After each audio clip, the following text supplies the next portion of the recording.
يحكى أنه في قديم الزمان وفي سالف العصر والأوان كان هناك تاجر يدعى سلمان. كان كثير المال والأسفار، وفي إحدى رحلاته اشتد عليه الحر، فجلس سلمان تحت شجرة نخيل يأكل منها التمر، وهو لا يدري أنه في وادي الجن.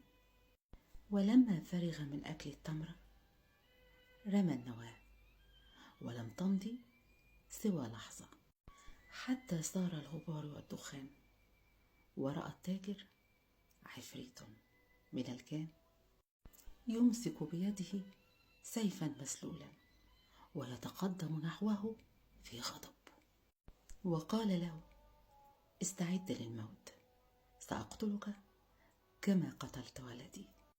فتملك التاجر الرعب ونظر للعفريت قائلا في خوف: كيف أقتل ولدك وأنا لا معرفة بك أو بولدك؟ فقال العفريت: رميت النواة فجاءت في صدر ولدي فمات، وقد جئت لأقتص منك، وعندئذ